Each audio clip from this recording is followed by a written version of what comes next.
Welcome to Unaccountable. I am your balding host, Tyler Otto, joined by the already bald and covering it up with a hat today, Jeremy Van Grohl. How you doing, man? I tip my hat to you to show my complete baldness. Thank you for noticing. Just what my future looks like. Yes, this is the Costanza. Live while you still can, while you still have those hairs up there. I love it. New background for you this week. Where are you calling from? Yeah, so in order to stick with our brand of mediocrity, I am in Tennessee this week as my youngest is at a gymnastics camp a few miles away and doing all the flipping and things that gymnasts do during the week. So calling in with the makeshift mobile station this week then? Yes. Yeah, I duct taped a old video or the cassette player microphone and duct taped that up, hooked it to my hat here, and we're good to go. You know, I really hope there's home footage that leaks one day of you supporting gymnastics, trying all the different flips and tricks that gets leaked at some point, probably when you ever run for office. Yeah, as soon as I run for office, which may happen eventually, but yes, I've never done a flip in my life intentionally, but I can do a mean cartwheel, and my kids didn't think I could, but yeah, mean cartwheel. Next conference we're at, mean cartwheel. I Yeah. need to see that. Well, Jeremy, we're jumping right into the games today, and first game this week I have the pleasure of putting together, which is called We Are Under Attacks.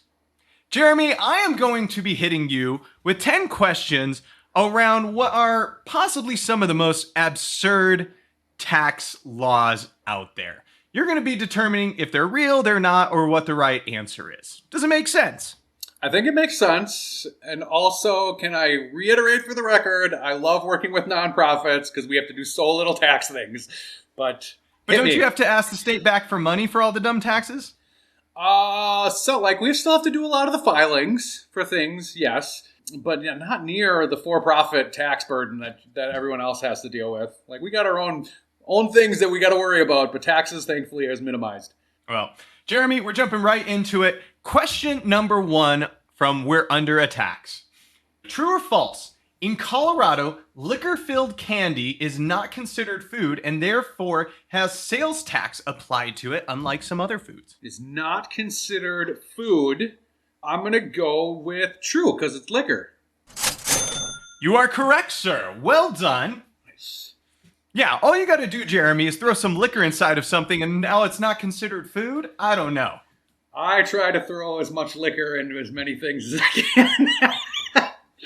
Yeah, all right, that's an odd rule, but I'm not surprised. Colorado is a little bit out there sometimes. All right, second question. True or false? In New York, it costs more to buy a cut bagel than an uncut bagel. I feel like there is a circumcision joke in here somewhere, but I'm going to say the cut bagel costs more, yes. Jeremy, Yeah. You are correct. It is considered prepared food in the state of New York once you slice that bagel in half for your customer, and it will cost you a whopping 8 cents more. And this is not just New York. There's a whole lot of states that have this determination of what is prepared food versus what is unprepared. But I feel like running the bagel through a slicer is a bit excessive. I would agree, and I will put out my apologies for all of our Jewish listeners. You're going to get us canceled so quick. Damn it. All right. Sorry. All right, true or false? In most states, tips and auto gratuities are taxed at the same rate. Auto gratuities? Is that like what I pay you for a night out? Tax at the same rate. True. That is false. Ooh. So auto gratuities, which essentially are service charges, is another way of referred to. Imagine when you look at your bill at a restaurant and you see like, hey, parties of 6 or more have an 18% auto gratuity applied to it. That's considered a service charge, and therefore is a line item that sales tax must be applied on.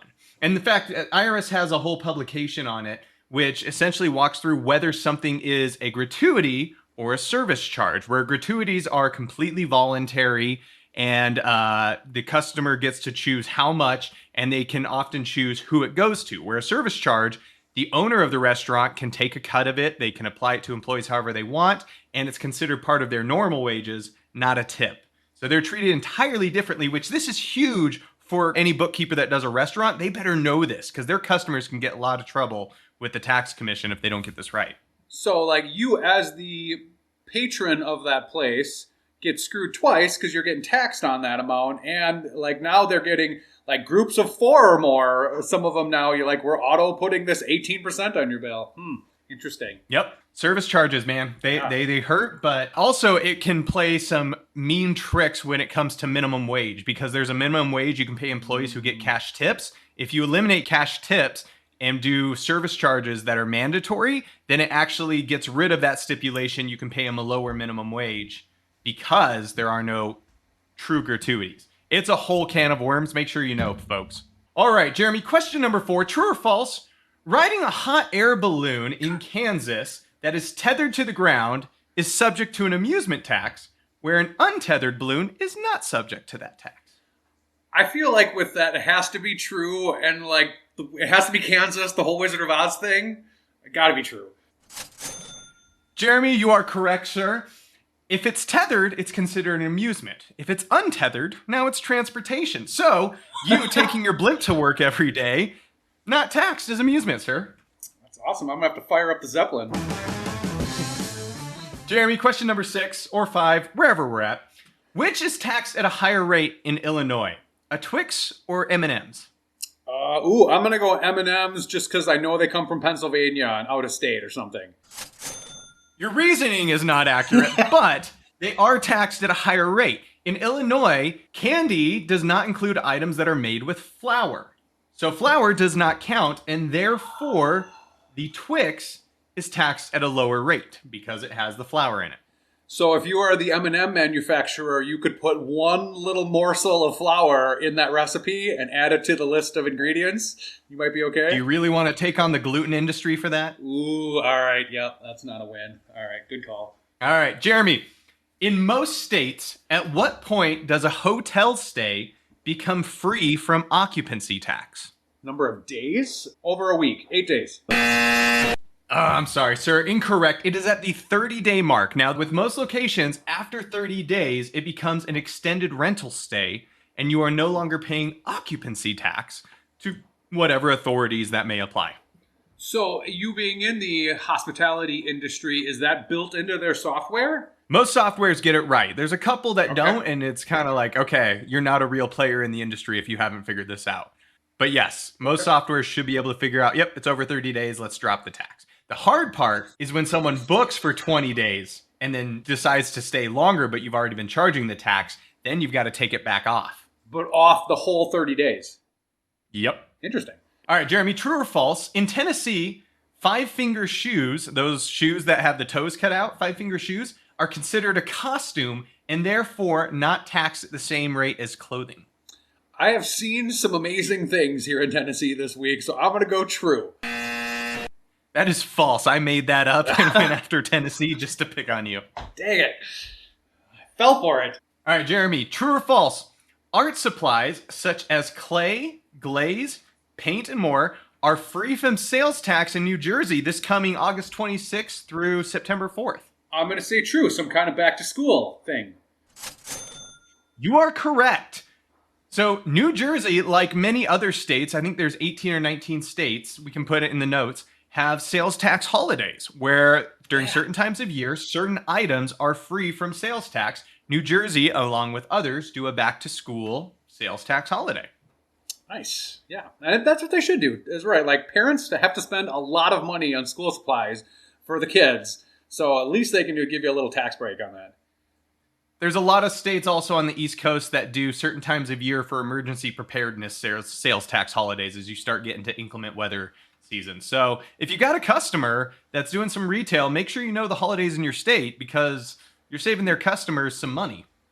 Yeah, and that's just good, like knowing your niche, right? That you can provide that value. That's awesome. Absolutely. Jeremy, 2 more questions. True or right. false? In Utah, buying a mimosa is considered part of breakfast and taxed at restaurant rates, where beer and hard liquor are taxed an additional 0.25% for the bar tax.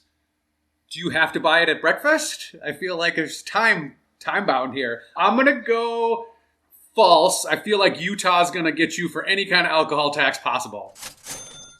You are correct. We have some insane laws here in Utah, and it's awful, and they change frequently, but that is one I totally made up, and the entire population that makes up our laws don't even drink anyways. So it's a very interesting state when it comes to alcohol tax laws, but well done, Yeah. sir. When you're running for office in Utah, if they look at your history and can dig up a picture of you having a drink at any point, you're immediately ostracized from that election. I don't know. I like my chances still. Jeremy, last question. How many states, and I'm going to need you to get plus or minus one of this answer. Okay. How many states have no sales tax? Oh, I'm going to go 10.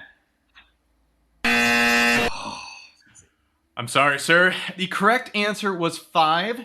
That is Alaska, Delaware, Montana, New Hampshire, and Oregon. Which, by the way, Oregon, I'm still trying to get used to that whole you don't pump your own gas thing. When we were out there together, that was blowing my mind. Yeah, and I saw an article, and I was going to post it in our group here. It showed that you can now pump your gas without. You can? I saw an article. It could have been fake that they were trying to mess with me because that's a par for the course. But yeah, the whole fact that you can't pump your own gas was mind blowing. So, Jeremy, the reason I want to call out the no sales tax is because I have learned a lesson, which is you need to have those 5 states written on a piece of paper up above your desk. Because when you get on a sales consult, like I did once with a company from Montana, and I just straight up asked them, okay, yeah, we'll do the balance sheet recons, we'll do this. And do you want us to take over filing sales tax? And they looked at me like I was the world's biggest idiot, which they should have. Oh, yeah. And now I have that list right above my desk, and I know which 5 states don't do that because I never want to look that foolish again. Moral, do your homework, kids. Absolutely. Jeremy, fantastic work, 6 out of 10, and I would argue none of that, or majority of that, is nothing that anyone should know off the top of their head. Well done, sir. I appreciate it. Yeah, and again, the tax is not my thing, so I will take 60% on that. If you would have known about hot air balloons ahead of this, I would have been very concerned. Yeah, right. All right. Well, appreciated, sir. And now, perhaps my favorite time and yours, let's dive into some fast figures, Tyler. Fast figures is we go through 10 questions that have a specific number attached to them. And you have to quickly give us your answer, and then we go through at the end and mock you for the ones you got incorrect. All right, Jeremy, I'm ready. All right, I went with a little bit of a music theme this time. All right, we'll see how dumb I am. If it's country music, I'm going to fail, and I'm proudly going to fail. Howdy. All right, Tyler, put some time on the clock. All right, what is the IRS form number used to file quarterly federal payroll tax returns? 941. All right, how many sales or streams must a music artist achieve to have a song certified as platinum? 199,999,000. All right, to obtain financing, many banks require financial covenants. One popular one is debt service coverage ratio. What is generally considered a very strong ratio? I hope it's 2 to 1 because I have some clients that are sitting around there. 3 to 1. I'm changing my answer. 3 to 1. 3 to 1. Got it. All right. What is Jenny's number according to Tommy Two-Tone? 8675309. Could have done without the singing, but I like it. All right. What is the minimum amount of cash that you can deposit into a bank that requires the bank to report it to the IRS? 10 grand? All right. According to Paul Simon, how many ways are there to leave your lover? I should know this. 26. 6. All right. How many Federal Reserve banks are there? 16? My favorite number. I like that. All right. How many years ago is it wildly considered that the first piggy bank was invented or created? Widely or wildly? Wildly or widely? I don't know. 124. 124. All right. How many artists have had a song that is certified as diamond? Is Taylor Swift the only one? I'm going to go with 5. Last one. And you opened this Pandora's box on your website, preferred partners page. How many recommendations do you have listed, sir? Including softwares or just other firms? Both. 14. All right. Nice work, sir. All right, let's go back and let's see how you did. All right, starting at the top. What's the IRS form used to file quarterly payroll taxes? 941. Well done, sir. Fantastic. How many sales or streams does it take for a song to be certified as platinum? I don't know. You had something with a lot of 9s in it. It is 1 million sales or streams. All right, so the next one, to obtain financing, banks require financial covenants. The one popular one is debt service coverage ratio. What is a strong ratio? You said 2, and then you backed up to 3. I went to 3. Most of the ones I see was actually 2. So I think I'll give you that one. Don't change your mind. So you've been involved with this, and actually my first job out of college was working for a bank where I had to do these calculations and validate they were sending them in to us and that we would track these into software. So talk to a little bit about this, what financial covenants are in this specific one. Yeah, so debt service coverage ratio, essentially, most banks want to make sure that you can pay off your debts, that you have the cash coming in to make your mortgage payment. I see it a lot in hotels because these hotels, no investor comes in and buys it straight up in cash. Instead, they take out a big old mortgage on that thing.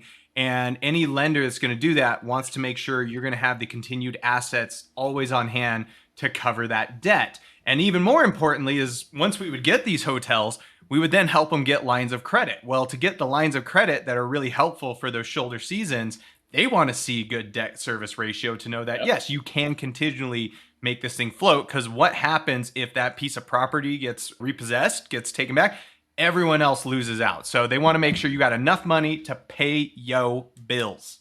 Yeah, very good, sir. So if you think the calculation is how much you need to pay for your debt versus your operating income, right, or your free cash that you have available.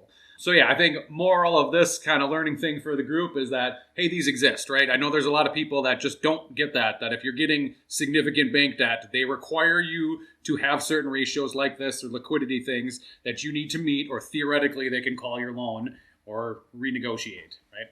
And if you're using a reporting platform like Keeper or Reach or anything else that we've talked about, you can set up this calculation pretty easily and then just have a number you can point to every month and say, hey, client, look, here's your debt service ratio. Yeah, they would love it. Yeah, absolutely. Again, providing value wherever we can. Yeah, good call. Jenny's number, right?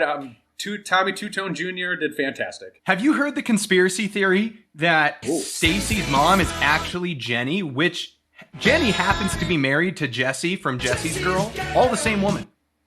Wow. All I know is Stacy's mom's got it going on, man. She does. That is quite the conspiracy. All right, moving on. Minimum amount of cash that you deposit into a bank that the bank has to report to the IRS. You said 10,000? I know there's transfers, but I didn't know if that's a deposit amount. Nope, 10,000 is what? Right, correct. Nice work. All right, Paul Simon. How many ways are there to leave your lover? I don't remember. I don't know. 50 ways to leave your lover. Can you name them all? No. Going on the bus, Gus. All right. Number of Federal Reserve banks in the U.S. You said 16. There are 12. Not that one. All right. Bonus points. The one that is located where would service Utah? Salt Lake City? No. San Francisco. Oh. We do have an IRS office here, though. That's fun. Yeah, and I go to send things in there, and there's no address. It's like the IRS, and there's a zip code, which I get because they get so much mail, but every single person that you send in the postal and be like, wait, what's the address? I'm like, there's not one. It's right in Ogden, Utah. It's right across the street from one of my favorite breakfast joints. I got to look at it all the time. Looks like a prison. Yeah, I was like, I got a picture of this ginormous building with super skinny windows, and they just lock people in there, and you stay there and work all day. If an office complex and a prison had a baby, that's what it looks like. Yeah, that's exactly what I envisioned. All right. How many years ago is it widely considered that the first piggy bank was created? I don't know. You said 124.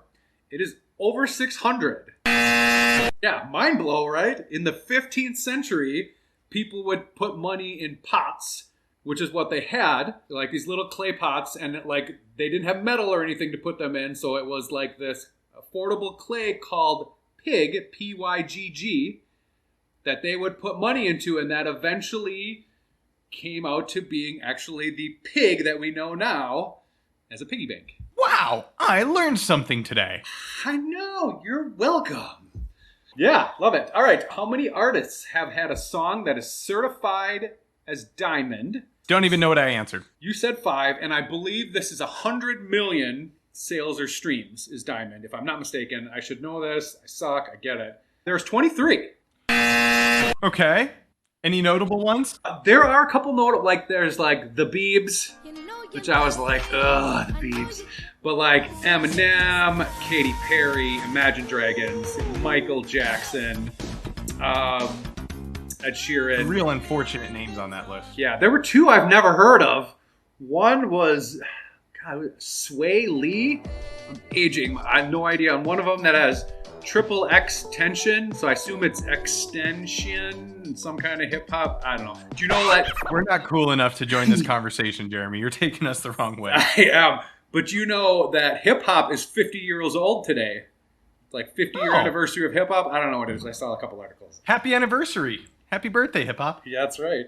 Hip hop, hip it to the... Okay, we're done there. All right, so then lastly, your website's preferred partners page.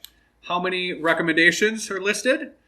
Both services and partners or potential other partners. You said 14. Which your firm is on there. I outsource all my nonprofit needs. I think that might be my number one referral source. Tyler's webpage. You said 14? It's 15. I think I gave you that one. That was super close. I'm taking that one. All right. Nice work overall. I'm trying to think. It's probably, I got to add this up. I'm going to go 7? 6 or 7? That's pretty good. 6 or 7 out of 10. That's how my wife would rate me. So I feel like I'm really par for the course right here. Yeah. Well, Jeremy, it's halftime. And every halftime brings another moment when we head on over to the sideline, sit on that bench, get out our orange slices, and have an app snack. Which is also the time when we get to take a bite out of an app in our industry that we're doing some cool stuff that is super helpful to a lot of the firms we work with. And this week, Jeremy, would you like to introduce the app we are going to be highlighting? I would. So this week, we're going to be highlighting Better Proposals, which, Woo! as it sounds, is a means of putting together proposal documents for all those potential clients of yours that are going to sign them instantaneously and become part of your amazing bookkeeping family. This is one actually that we use, and I know like I'm usually like riding Tyler's coattails on all the apps, but I think we got on this one pretty early, and I am a huge fan that it's got a good set of robust options that are out there, including like you can send it to multiple people. The template itself is very like plug and play, like I want this information here. It gets branded very well. There are pictures. We have everybody on our team listed with their bio in there. We have a potential referral source. The last page has our terms and conditions. Pricing has its own section, and you can put like discounts if you're being nice, which I probably do too often. Like I really like this software, and I don't think it's going anywhere in our firm for any time soon. No, we've been using it for a while as well. It was one of the big drivers for us was its integration with Zapier and the ability to like the moment a client signs up, it's like, okay, kicks off an email directly from me to the client welcoming to the family. And here's what's going to happen next. And here's what you're going to see. And then comes my onboarding questionnaire with all the stuff they can do. And then comes a QuickBooks invoice asking them to reserve their spot. And the moment they pay it, then all of a sudden it kicks off their software index and sets up a lot of other stuff. Like Better Proposals, I needed something that was a really good catalyst that could allow me to kick off all these automations. And that's been the biggest value I've gotten out of it from implementing that in my firm. Yeah, I can't believe I forgot that one because we do the same thing. Like as soon as it goes, and the one thing I love, as soon as it goes to, we have a channel in our Slack where it says, "Can welcome our new client that got onboarded." Yeah, and then the whole team can see it right away, so they half the time know before I do that we've signed on a new client because we get it automatically sent there as well. That's brilliant. I absolutely love it. The cool thing about them, like any other app, I hate it when there's not a free version to try out. So they do have a 2-week free trial. Mm-hmm. Get in there, play with it. You know, I think it's definitely worth it. Looking at, their pricing, you can get started for cheap. If you don't like the annual commitment, it's only $19 a month. And that's up to 5 proposals a month, which for most of us, like that's pretty dang satisfactory. And then once you're getting over that, then you're going to $29 a month. And they do have annual payment discounts. So definitely something easier to swallow if you're looking to really dazzle that prospect. And I will say one of my last favorite things, Jeremy, you said, we send these proposals and our clients instantly sign them, except they don't. Yeah. They mull on it for 2 months, but you get a notification every time they go in and look at it, and you can see what pages they are sitting and looking at for how long. And that's what I love, is I know I've got a client that's interested when they go back and keep looking at that pricing and scope of services every day for 2 weeks straight. Yeah, and some of those are ridiculous. It's like it opened it 20 times and spent 30 seconds 20 different times on this. But yeah, that's cool. And they also have good, like, these ones are open. What's your close rate? So just general statistics that are nice to use if you have like marketing or sales types KPIs. Love it. Well, Jeremy, back to the segments. And this Yeah, week, we're jumping right back to In the News. And you get to kick us off this week. I will. So I just saw this article, and I don't know if I missed the original one, but that the Biden administration, or just like our country overall, just announced $200 million of new aid going to Ukraine, right? And we all know what's happening there. I'm not going to get into that. But as it begins to dole out $6.2 billion of funds discovered after a Pentagon accounting error overvalued billions of Ukraine aid. So was this new? Like, was that announced prior to this? Because this is the first time I've seen this. I have not seen either, but this is perfect on the heels of last week where there was Yeah. another $6 billion error for Deutsche Bank. How are these errors this big? So this is kind of funny. Is it like the Pentagon had mistakenly assigned higher than warranted value on the weaponry, and it used replacement value instead of depreciated value? So I feel like, were they just trying to sneak one by? It's like, oh, here's cost, or whatever, and this is worth that. When really it's like, oh yeah, you gave us the stuff that's been sitting in the back of Fort Knox for 20 years that doesn't work so well, or whatever. They use that. I don't know. The thing that kills me is there's so many bookkeepers that get started in this industry that are just like, oh, I'm a fake. I can't do all of this. Like, these are the very experienced people that make these kind of mistakes. And either it was fraud or portrayed as a mistake or just a real mistake. But either way, like, man, there's so much room for improvement in our industry. Yeah, all the way around. So yeah, don't sweat that little fat-fingered error that you made once. Like, we all do it, and just know that yours didn't result in a $6.2 billion problem. Well, Jeremy, my article for the week is slightly interesting in the fact that Yahoo Finance, which I think is really the one thing Yahoo still does well, better than everyone. Like, remember before Google, that was the search engine, like after Jeeves, but before Google. Yeah. Man, what's Jeeves doing these days? I should give him a call. Ask him. Anyways, Yahoo Finance, they came out and said that their big bowl pick for the week is Intuit, which is interesting. I mean, you look at their revenue growth year over year, they're growing like crazy. But for the fact for a finance publication like this to come out and say, hey, we're bullish on Intuit, I mean, it's interesting to see that the general investors out there, they're not shying away from what QuickBooks, TurboTax, and Mint and everything they're doing. They're more intrigued by it, which if the value of Intuit's going to keep going up, I can just see Intuit putting more and more money into acquisitions and growing out the product. And potentially screwing up good tools that they put under their umbrella.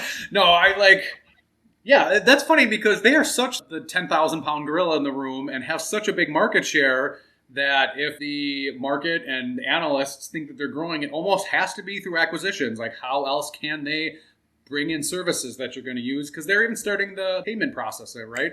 That they never done before. They pulled their other partner, and now you can do QuickBooks payment. Yeah, they dropped Bill.com officially, and then like Melio also is getting dropped within the week.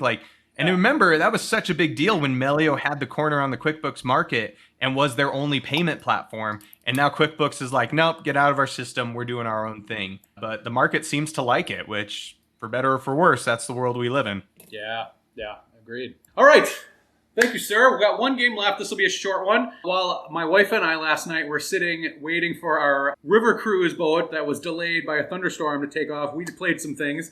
And one of them is the good old staple, Would You Rather? So a couple just quick Would You Rather questions for you, sir. Are you ready? Okay. All right, first one. Would you rather have your firm audited by the IRS or pay $1,000 to avoid it?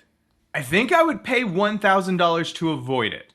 And it's not that I have sketchy financials, but again, we know how understaffed the IRS is, and then a lot of people, because they're constantly hiring, there's green employees. Am I going to spend $1,000 in labor just trying to pull back up and correspond with them? I would argue yes. So it's not because I'm a sketchy individual that wants them out of my books, but I think that's the fiscally responsible option, is to save that time and money. I would agree with you, and I was trying to figure out what dollar amount that would be worth my opportunity cost, just to avoid the time that I know I'm going to have to invest pulling things together and all that. So I agree with you there. I think that's the right call.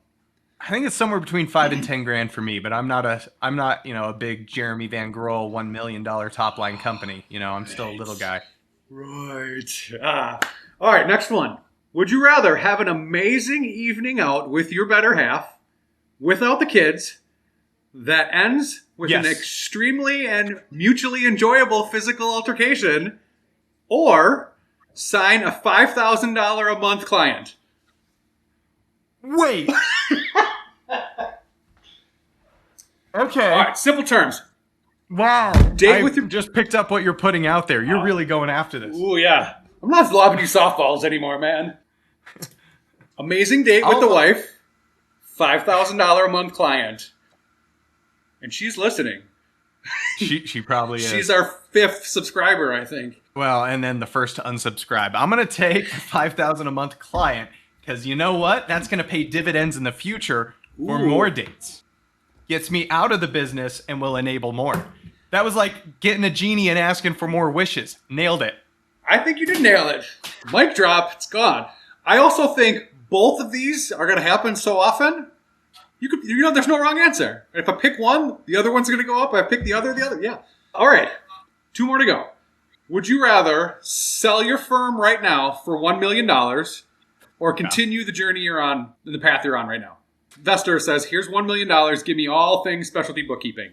I think I'm going to keep going. Like, what am I going to do with that $1 million? I'm going to pay off my house and then sit around for 2 years and get bored. And a lot of these, when people get bought out in accounting firms, like a lot of them have a non-compete for several years. Like you can't come back into this space and be our competitor. So then I'd have to go do something else. I don't want to work for someone else. I'm not going to be able to retire on $1 million right now. So what am I going to do? I'm going to keep building this thing to, become the evil empire it can be. That's right. I agree with that too. I think also like the path that you are on, that payday could get much bigger. And when you're ready and you've met the bald quota that I have, that you now have no more hair, then you'll get that paycheck, right? I love a good room where I'm the young, handsome one. I'm never that Not many guy. rooms like that. Man. All right. Good call. Last one. All right. Would you rather shave off all of your body hair, including eyebrows, or complete a workers' compensation audit for a client that changed payroll providers 3 times during the year? Shave it all. Let's get the wax. I don't want to do any of that. I'm already married, Jeremy. There is not as much I need to attract in this world. And there's a reason we're doing podcasts. You and I are not built to be seen in public. So, yep. I don't feel like that's a bad answer either. Can we talk about workman's comp audit for just a quick second? Hit me. Why in God's name can we not get these to have a period that is a quarter, like 4 quarters? Can you pick that? It is always like 13 months, and it's July through the next end of July, so you have to get 5 941s together, and you can't like just easily run quarterly reports with things. Why? And to your point, the one that really was the kicker was they switched payroll providers midway through. And most of the time when they switch, it's because they were using their best friend's cousin's lover's mother's sister-in-law that has a small firm out of her basement. And they never returned calls or emails, and they did everything manually on paper. And everything's in aggregate, and you've got to go transpose it into a CSV format to give to the auditors. And meanwhile, you lose a little bit of your soul and a lot of sleep trying to get this all done. Yeah, and I would rather lose all my body hair, honestly. It's awful. Yeah. I was right call. No. All right. Nice work, sir. Thank you. Thank you. Well, Jeremy, that gets us to the winners and losers this week. Jeremy, who do we got winning for the week? Oh, I think the winners this week should be all of us cold-blooded people. Like, it has been warm, right? Like, Southwest, we have some employees in Texas. It was like over 100 for a month straight there. Like, if you like hot now, you must be in a pretty good place. And, like, I'm a Wisconsin guy. We get negative 30s and 40s. Come to Wisconsin and stay for the month of February. You will not complain one more time about a Texas summer. So, yeah, I think, like, that's the winners in my book right now. Losers? I'm going to go. I heard, Mr. Tyler, that QuickBooks Connect went and put out their speaker list for the next conference. Did you happen to make that? I don't know if they put it out, but they've definitely notified people who did and didn't get in. Ooh. Did you happen to get a message, sir? Yeah, thank you for applying. But Jeremy, there's something to be said for me. I am consistent. That is 2 years in a row they declined. It's not their fault. They're probably just like, who is this guy? Who is Tyler? And a quick Google search tells us nothing except for we want nothing to do with him. So that's totally fair. That's their advice to me was go start a podcast, have it be mediocre, and get 5 subscribers besides your wives and your moms. Right, and you're well on the way there, but I also feel like they have not seen you speak before because you are eloquent, sir. So while you are a loser today, I feel like it's your arc is on the way up. Well, Jeremy, that's all the time we got for today for Unaccountable, but we will be back again in 2 weeks trying to put a few more slapstick jokes together and maybe gain an extra subscriber by the end of the year. Until then, sir, have a good drive back home. Thank you, sir. Talk soon.